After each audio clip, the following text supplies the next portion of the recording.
In 2024, I played many games. However, there was a small corner of my stream where I spent the time just playing retro games, that being Wednesday. I decided to pick out 5 of the games that I thought were the most peak of those retro games. Just as an aside, I disallowed some games from being on this list, like Kingdom Hearts and Diablo 1, and including those games I disallowed, I only played 26 retro games on stream in 2024. Additionally, I only included one of the Kingsfield games because then they would take up 4 slots on the list, which we don't want. That would be a kind of bland list.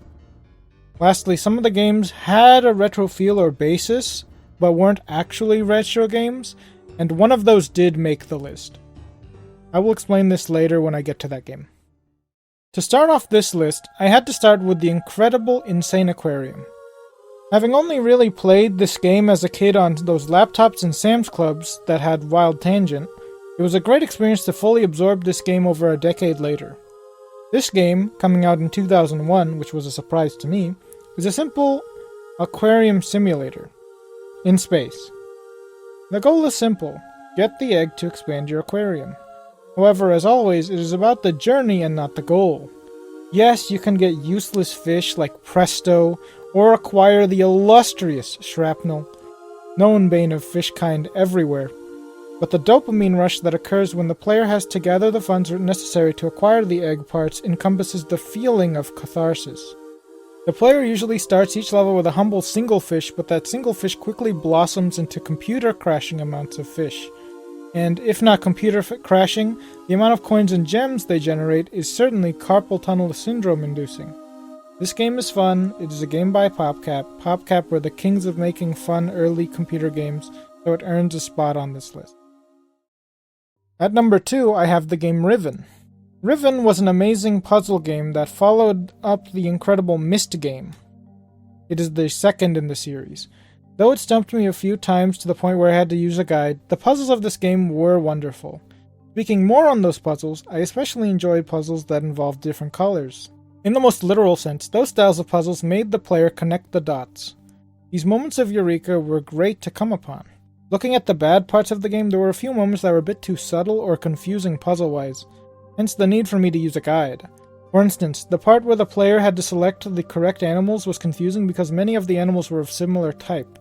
As a more direct slide on the subtlety, finding the place for the fire marbles was a bit confusing too. As an aside, if I were to include the game Myst itself on this list and not this game, it would probably be higher up in the ranks, but not for the puzzle reasons. This game was magical with these aha moments scattered about, but the magic of entering a book to go to another world that was present in the first game was kind of toned down for this one. Also, the twist endings of the first game were fun to encounter, while the endings for this game were just simply to be expected.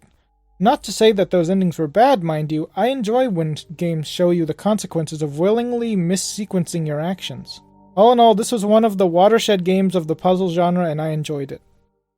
For number 3, we reached the game that is not actually a retro game itself, but a retro-feeling game in quotes. And what I mean by that is that I decided to include the only mod for a retro game on this list in myhouse.wad. Looking at the game it was based on, Doom 2 mechanically was a great game. It was functionally the same as Doom 1, except there was more added to it. But I did not want to dwell too much on the base game so much as this amazing custom map for the game. As I said in the intro, this was the only game with a retro feel on the list because the map technically came out in 2023. Still, this map was incredible. This fan-made construct was an incredible twisting of the usual Doom experience by turning the game into a secret-filled, puzzle-embedded horror house for the player to embrace. It also turned out that this custom map was a great way to experience all the pieces of Doom 2, in that the map includes many of the monsters and weapons in the game. I do not want to spoil too much of the map in this video, but if you do not care about spoilers, you can watch my streams or videos about it, or you can just play it yourself if you have Doom 2. On to number 2 of the list.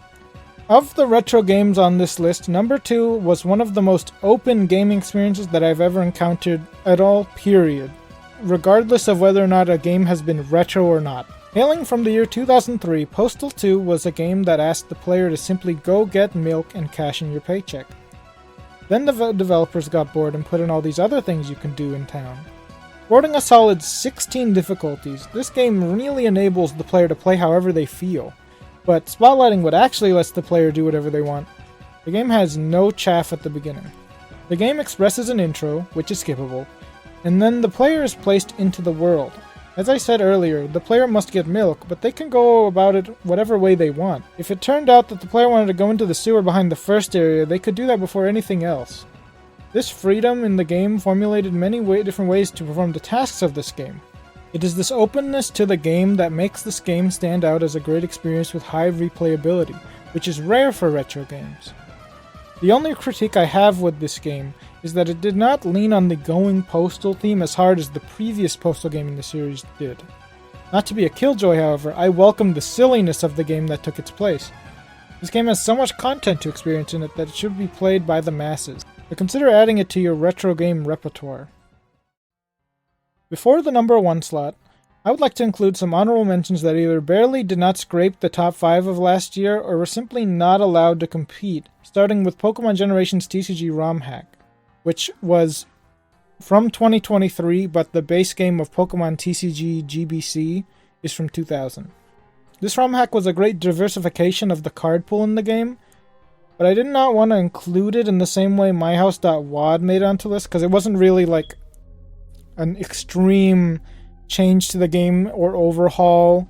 It was mostly more or less me playing Pokemon GBC with a cool little content patch. Not in the same way that MyHouse.wad is like its own contained game, it almost feels like. Another game is Eternal Ring from the year 2000. I didn't include this one for reasons that interact with the number 1 spot on the list, which is a little spoiler, but kind of obvious because of the intro. I want to also mention the game Nox of the year 2000, which was an enjoyable experience. The only problem was really that I had to claw it out of the endlessly changing Electronic Arts launchers. You know, back in my day, I just had to deal with Origin. Now it's like EA launcher or some nonsense like that, and I feel like there was something before that. Wild, annoying stuff.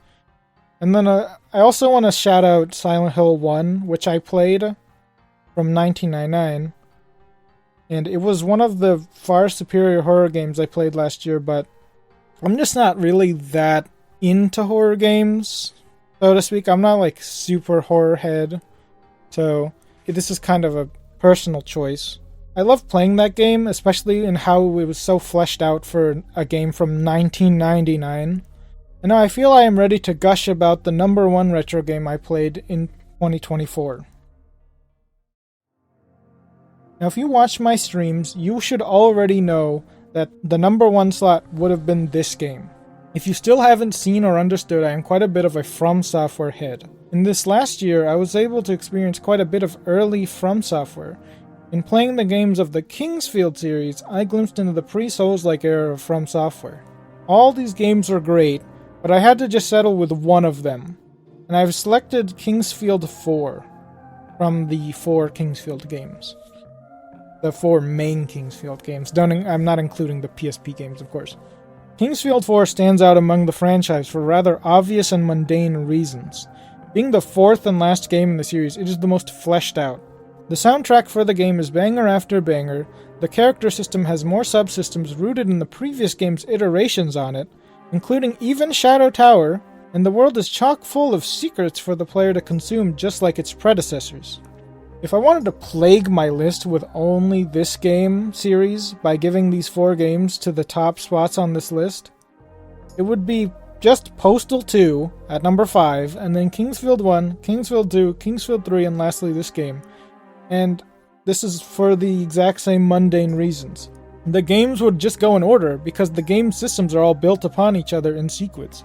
Kingsfield 1 was the ultimate experiment in making a simple dungeon crawler with undisclosed leveling mechanics and secrets. Kingsfield 2 built upon Kingsfield 1 by making a more fleshed out world that even had a twist ending that flipped the theme of the game.